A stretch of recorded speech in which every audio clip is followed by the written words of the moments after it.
Hello YouTube, and if you're noticing that a lot looks different from the last time I recorded a video on Livestream, it's because it is. I changed both my overlay as well as my Vtuber model, and yeah, it's this whole idea of change that made me want to make this video, because I feel like the art community just doesn't embrace creativity as much as it once did, and part of the reason for that, of course, is with social media and feeling like artists have to draw a certain way to get attention online.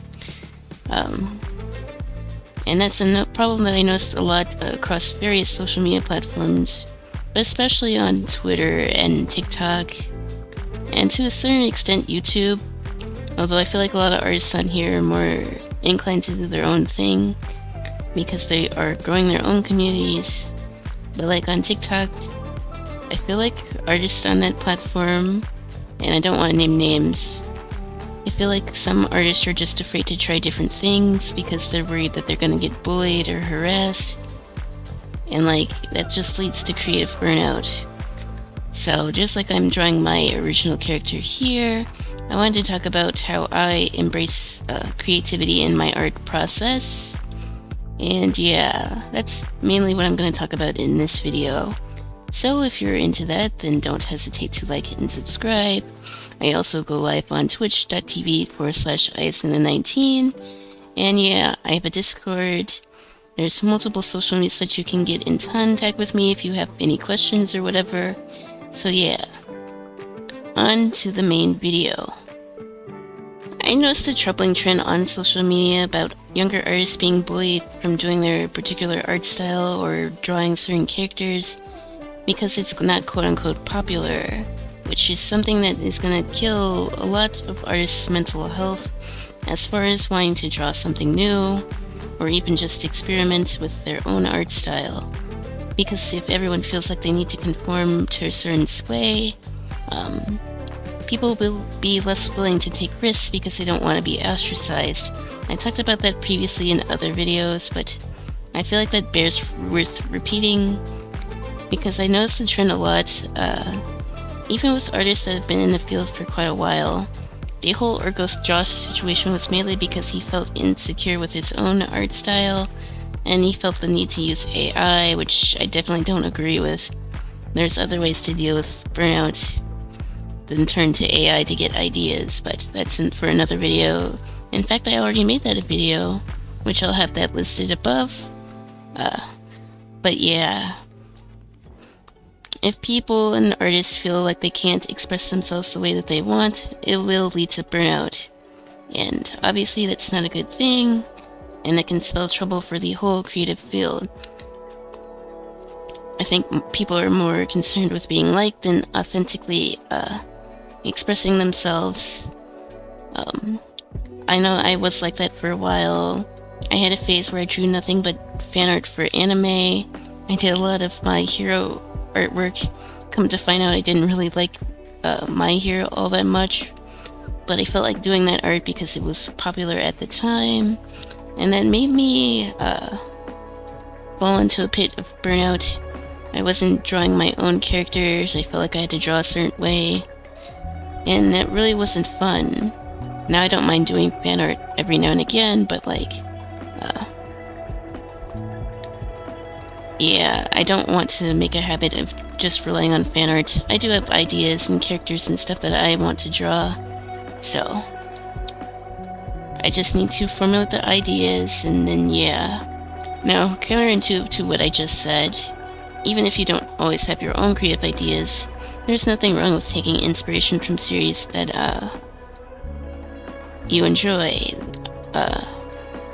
For instance, one of my main examples, or at least one of my main inspirations for artwork, is like Avatar/Legend of Korra, which I'm currently doing a little watch party with my two mods.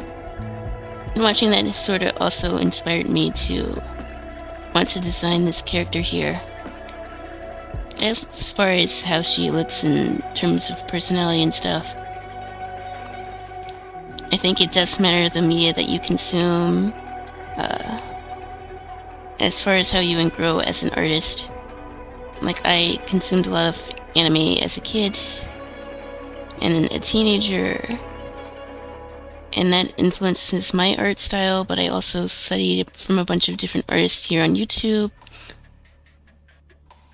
and having exposure to that helps. Let me stop that part. I noticed something else that has been plaguing younger artists as far as trying to find a career in art, and I'm just as clueless as y'all. I know the art industry isn't exactly the most promising right now because of AI, like I mentioned, but I think movies like Spider-Verse serve as a good lesson as far as wanting to do your own thing. Spider-Verse is quite different than a lot of animated movies these days, and I know I keep bringing that up, but like it really is something, one of the most iconic movies of the decade as far as art style. The directors weren't afraid to really do their own thing and not conform, so I think that's something that younger artists should definitely do in their own artwork. Easier said than done. I know with social media it's easy to compare yourself to others, but I promise you that's not the best way to grow, especially if you want to do this long term. Now, I'm just doing this as a hobby. If I can actually monetize some of that, that would be wonderful. But everything I do is doing it because I want to. I don't have any monetary incentive to do this. I do it because I enjoy it. So I think if you're in it for the money, and there's nothing wrong with that, you do need to adjust your expectations, and you definitely need to learn how to be a bit more flexible in what you do. I didn't want to take this advice when I was younger, but it definitely helps as far as learning to be more creative. Something else that can help is doing a bunch of different challenges. I probably said this at the beginning of the video. I'm designing this character for a 3-marker challenge, and I tend to do those challenges whenever I feel creatively stuck and I want to draw something but I don't know what. So try different challenges. Inktober's also currently going on, and that forces you to think differently and be more creative about the drawings that you make. Despite the backlash of this year's Inktober, I think the prompt list is actually quite great, although I haven't been able to do as much Inktober stuff as I would have liked because I was busy with work and life and all that good jazz. But I still want to do those prompts at some point. I might do them on stream if I can't think of another idea. So yeah, keep an open mind. Think about the media that you consume and do many different art challenges. You never know who you might run into if you do it and post it on social media. There's dedicated Discords and groups for certain art challenges. So yeah, keep your options open. That's very important, just as an artist, and as someone who wants to grow their creativity. And also, if you're like a digital artist or even a traditional artist, don't be afraid to experiment with different mediums, although doing that can be a bit expensive. But like on traditional, or I'm sorry, not traditional, digital art, I have a ton of different brushes that I haven't even touched yet.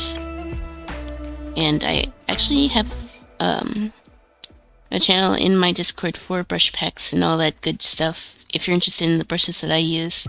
Although here I'm just using the default brushes on Clip Studio Paint. Nothing too fancy. But like I said, in my last video, the pro of digital art is how experimental it is, so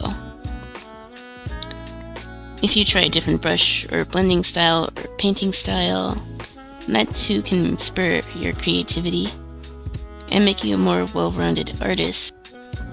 Even if you don't like it, you still learn something out of it, and that's never a bad thing. Because I feel like sometimes we get afraid to try new things, And from that, we just don't learn as much as we need to truly improve. It's important, of course, to study the fundamentals. I've also said that in the past too. But like, creativity isn't really something that you can teach. You kind of have to experience that, and like I said, one of the ways to do that is just keep learning, keep studying different artists, study all the media that you consume, and just to risk and take challenges. I said that backwards. Take risks and do plenty of challenges. I don't really have too much else to add to this video, but I did kind of want to say this because I feel like a lot of younger artists feel defeatist in their art journeys because they aren't drawing a certain way, and they're trying to force themselves to be a certain way when it comes to posting their art, and they're getting frustrated because they're not getting the results that they want. And I know how frustrating that can be because I was there like 2-3 years ago. But once I learned to take it easy and not beat myself up if I don't do something a certain way, a lot of things came more natural to me. I'm still new to digital art, but like, for a while I felt like I was less of an artist because I didn't do something a certain way. And I don't really want anyone else to feel like that because it really sucks. And doing that wasn't healthy, nor was it helping me grow as an artist. So I just kind of wanted to make this video. If you want to see more videos like that, then don't hesitate to like and subscribe. Also, I do stream, like I said. I'm recording this video live on Twitch and YouTube, so I tend to go live on Saturdays and like Wednesdays or Thursdays, but I don't quite have a set schedule yet because I'm a new streamer. So until then, in my next video, goodbye and take care. Toodles!